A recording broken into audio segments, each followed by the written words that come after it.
Most people moving to Thailand only think about the visa, the apartment, the food, but nobody really thinks about how they're actually going to manage their money once they land. And it's a way bigger deal than most people realize. I've been living in Bangkok for 5 years now, and honestly, I've made pretty much every financial mistake you can make as an expat. Some of these I figured out fast, while some of them took me way too long. So if you're planning to move to Thailand or you already live here, this video is going to save you a ton of money and a lot of headaches. And some of these mistakes can cost you thousands of dollars a year without you even realizing it. So let's get right into it. Mistake number 1. Now this is probably one of the biggest financial mistakes I see foreigners make in Thailand. It's basically showing up without a real plan for how you're actually going to make money and support yourself. Now Thailand is obviously super affordable compared to the West, but if you want to live a very typical Western lifestyle of freedom and options, then you're going to spend a lot more than you plan on. Most expats come here on savings, thinking it's going to last forever, but then as soon as it dries up after 6 months, they have to return back home. And then they get travel depression. They get post-travel depression. If you're serious about living here long-term, you need to make a real income plan before you actually make the move. Now, briefly, here are a few options that I personally recommend and I see a lot of expats pursue. The first one is a remote job, specifically from a Western company. For example, Agoda. Number 2 is having an online business. This could entail many different things such as software as a service, AI, an agency, marketing, whatever. Number 3, which is the one I recommend and I personally do, which is content and UGC. This is what me and my girlfriend do full-time and allows us to make very, very comfortable money with brand deals and be able to travel basically all the time. If you're interested in learning about content or UGC, check out the mentorship down in the description. And lastly, number 4 is either having a large amount of savings or retirement income that can support you indefinitely. The general rule I'd go with is your income should be at least 3 times more than what you expect to spend. So on the lower end, a modest lifestyle is around $2,000, so making at least $5,000 to $6,000 is a really good starting point. And just a bonus tip, just because your expenses are lower in Thailand does not mean that you should not have the ambition to make more money. You know, when you travel overseas, not everywhere is as cheap as Thailand, so you shouldn't just strive to make the bare minimum so you can live a nice lifestyle in Thailand. Because as soon as you leave Thailand, that bare minimum income might not get you far in other countries. Mistake number 2 happens the moment you get here, and that is using the wrong cards and getting charged a crazy ton of fees. This is bleeding people's money every single day and they don't even realize it. ATM withdrawals. Almost every single Thai ATM charges foreign cards a flat 220 baht fee per withdrawal. Every single time. It doesn't matter which ATM, and then your own home financial institution on top of that could add its own foreign transaction fee, sometimes around 3% or even more. So you're getting hit twice on every single withdrawal. And also, before you land, you want to make sure your debit or credit card has a 0% foreign transaction fee. If it doesn't, you're going to get charged an extra percent every single time you swipe your card on anything. And that actually adds up a ton. And furthermore, when you swipe your card at a restaurant or a store, they'll often ask you if you want to be charged in Thai baht or your home currency. You're going to want to always choose Thai baht because if you select your home currency, the bank does the conversion on their side with a markup. And this silently charges you every single time without you even knowing. And speaking of fees, mistake number 3 is even worse. It's when people need to move bigger amounts of money and they mistakenly wire from their home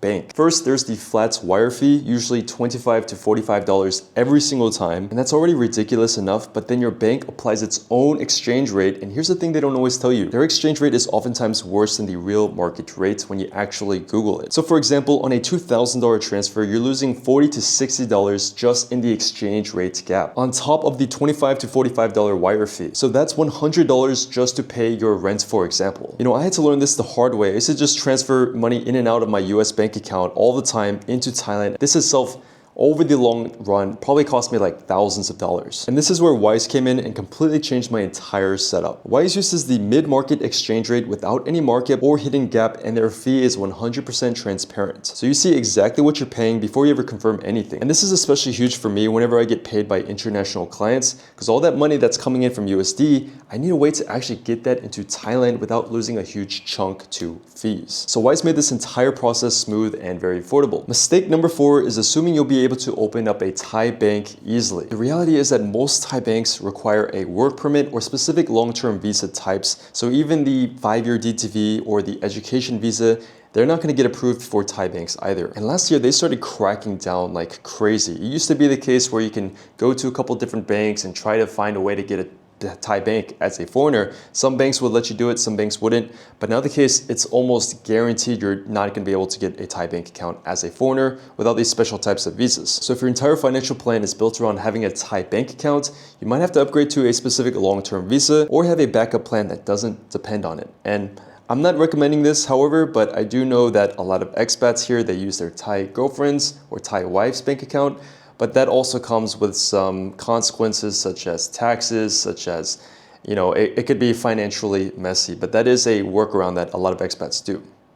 Again, I'm not condoning it, I'm just saying that is a thing that people do. Okay, so now let's talk about what actually works, and a lot of these problems that have existed for years, a lot of them can be fixed by Wise. Wise fixes most of what I just covered, and setting it up is super easy. You can do it in like 5 to 10 minutes. So let me walk you through the exact setup. All you need is your passport, a home address, and basic personal information. Once your account is set up, you just fund it from your home bank account, which only takes around 1 to 2 days and can actually be instant with a debit card, but there are some fees on top of the debit card. And for sending money from your home country into Thailand, Wise uses the mid-market exchange rate. So this alone fixes the ATM fee problem and the wire transfer fee problem. All you have to do is open up your app, select send money, and you type in how much you want to send, and immediately Wise shows you the mid-market exchange rates and the flat upfront fee. So it's super transparent. You're not going to be charged these hidden fees or these hidden exchange rates gap fees or anything. And typically the use case for transferring money into Thailand is, for example, paying your rent to your Thai landlord. You send it directly from your Wise and it lands as Thai baht at the mid-market exchange rate. And beyond rent, if you have Thai contractors or staff like a cleaner or a driver or a Thai virtual assistant, you can pay anyone in Thailand the same way. And if you eventually get your own Thai bank account, you can send it to yourself. And you can also get a Wise card, which you can get a physical copy delivered to your home address, or you can get a digital card instantly for online purchases. And this card is huge for travel and spending abroad. You can use it anywhere where MasterCard is accepted. And there's no foreign transaction fees or an exchange rate markup. So this is super convenient if you travel a lot. And if you're ever moving really significant amounts of money, like buying a condo or transferring your savings when you first move here, Wise actually has a large transfer specialist who walks you through the entire process,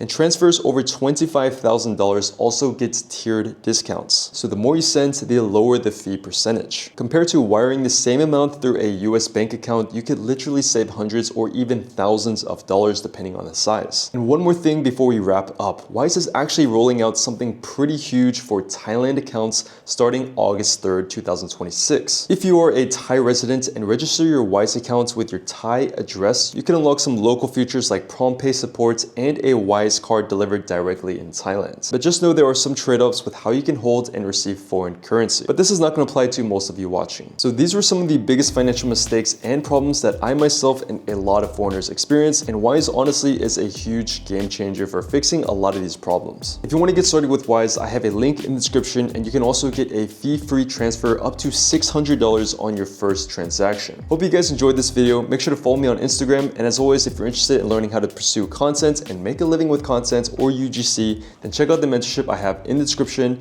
and I'll see you guys in the next video.